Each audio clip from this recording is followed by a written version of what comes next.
ఓం విఘ్నేశ్వరాయ నమః. ఓం సాయి శ్రీ సాయి జయ జయ సాయి. ఓం ఓం కాంతమ్మ ఓంకారి కాంతమ్మ.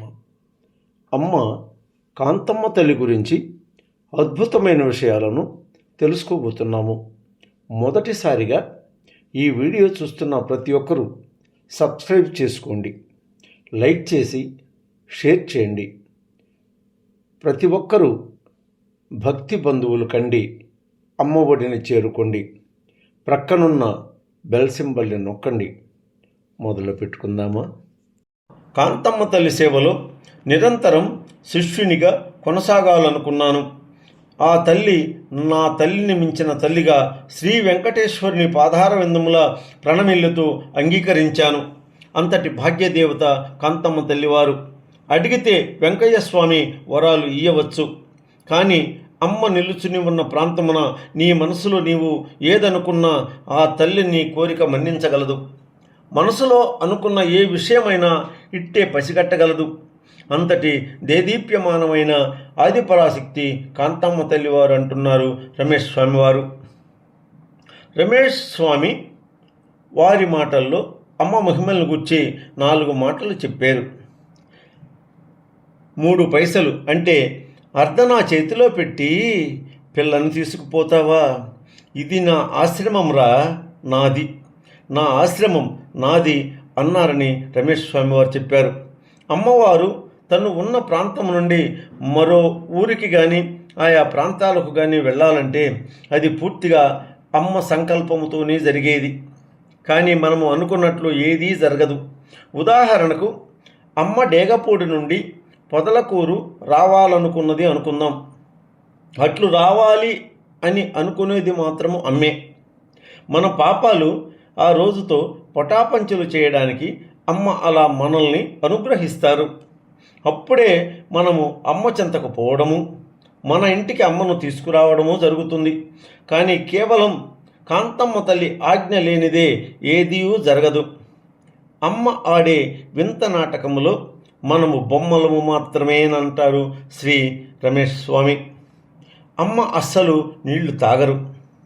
తను తాగాలనుకుంటే మనము ఒక చెంబుతోనూ ముంతతోనూ ఇస్తే నోటికి తన కుడి చెయ్యి అడ్డము పెట్టుకుని ఆ నీటిని తన అరచేతి ద్వారా తాగేవారు. అమ్మ ఏ 10 రోజులకు ఒక్కసారి చాలా ఒంటేలు పోసేవారు. రోజు ఒంటేలు పోసేవారు కాదు.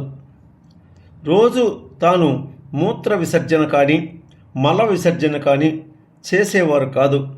10 రోజులకు ఒకరోజు చేసినా ఇసుకతోనే కడిగేవారు, కానీ నీరు వాడేవారు కాదు. కృష్ణపట్నం నుండి బళ్ళారి రైల్వే లైన్ గురించి 30 సంవత్సరముల ముందే కాంతమ్మ తల్లి డేగపూడిలో తన శిష్యులకు చెప్పింది. రైలు మీద రైలు ఎక్కుబోతుందిరా, రైలు మీద రైలు ఎక్కబోతుందిరా అని చెప్పింది. మన ఇండియాలోని 1-2 సంబంధిత రైల్వే లైన్లు ఒకదానిపై ఒకటి ఉన్నాయంటారు. కానీ మన వెంకటాచలము మండలమున హైవే నందు చెన్నై హైదరాబాదు లైను వెళుతుంటే దానిపైన కృష్ణపట్నం నుండి బళ్ళారికి రైలు వెళ్ళడము మనము నిత్యము చూస్తూనే ఉన్నాము. అంతకంటే నిదర్శనం ఏమి కావాలి? మన కాంతమ్మ తల్లిని గూర్చి నేను రాయడానికి నిత్య సత్యాలు. రమేష్ స్వామి మాటల్లో ఆ సన్నివేశము వింటుంటే నా హృదయము గగురు పొడిచినది. ఆయన చెబుతున్న ఆ మాటల్లో చిట్టేపల్లి కొండ ఒకటి. ఒకరోజు డేగపూడి నుండి చిట్టేపల్లి కొండ దాటి కలువాయి ప్రాంతమునకు కాంతమ్మ తల్లి తన శిష్యుల పరివారంతో కారులో పోవచ్చు. రేయ్ అబ్బాయి, లేక బుడ్డాయ్ అని పిలిచేది నన్ను.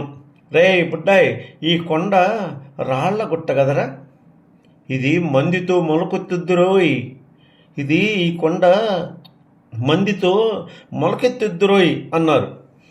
ఆ కొండ ఈరోజు అఖిలాండ కోటి బ్రహ్మాండ నాయకుడు సర్వమానవతామూర్తి శ్రీ వెంకటేశ్వర స్వామి హంసగా గొలగమూడిలో వెలిసిన సాక్షాత్తు శ్రీమన్నారాయణ స్వరూపుడైన వెంకయ్య స్వామి వారి ఆశ్రమము శ్రీనారాయణ స్వామి వారిచే నిర్మితమై తెలుగుగంగ మునక ప్రాంత వాసులు, చుట్టూ ఉన్న చిన్న చిన్న మారుమూల ప్రాంతముల వారు అచట స్థిర నివాసములు ఏర్పరచుకుని అలరారుతున్న ఆ తిప్పను చూస్తే ఆ కాంతమ్మ తల్లి యొక్క మనోభావాలు నా ఎదను పదే పదే గుచ్చినట్లుగా గుర్తు చేస్తుంటాయి.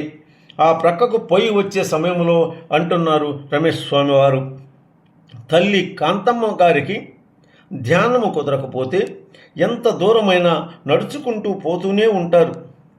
జీవ బ్రహ్మోద్ధరణకు సంబంధించినంత వరకు అమ్మ ధ్యాన నిమగ్నులై తనలో తాను మాట్లాడుకుంటూ ఇసుక నీటి యజ్ఞము చేయుచు అసాధారణ విద్య ఎవరి పాపాలు కడగవలసిన కాంతమ్మ తల్లి ఇసుక నీటి యజ్ఞము చేసేవారు. అమ్మవారు తన మాతృస్థానము వరకే 3 మూర్ల చీరను కట్టుకుని మిగతా శరీర సౌష్ఠవాన్ని పూర్తిగా కూడా బట్టలు లేకనే సంచరించేవారు. ఈ గుహ్యస్థానము మానవాళికి గాక సమస్త జీవరాశులలో కూడా అతి పవిత్రమైన స్థానము. అది అమ్మ వడి. ఆ వడిని మాసాంతరమున తుడిచివేయుటకు మట్టి పెళ్ళలు ఉపయోగించేవారు కాంతమ్మ తల్లివారు. ఆ తల్లి ఆ మన్ను ఉపయోగించి తుడుచువేళ అమ్మ అనుగ్రహించి ఆ మన్ను బిడ్డలు లేని వారు ఎవరైనా చేయి చాచి అడిగితే వారికి ఇచ్చేవారు. అంటే ఆ కాంతమ్మ తల్లి చేయు యోగ విద్యలలో ఇది చాలా ప్రధానమైనది. కానీ ఇది అవసరమైనప్పుడు మాత్రమే ఆ కాంతమ్మ తల్లి చేసేవారు, కానీ అన్ని వేళలో చేసేవారు కాదు. అమ్మ పాలిండ్లపై రెవిక వేసుకోమనిన ఒక చేతికి మితంగానే వేసేవారు, ఒక చేయిని కింద దాచేవారు.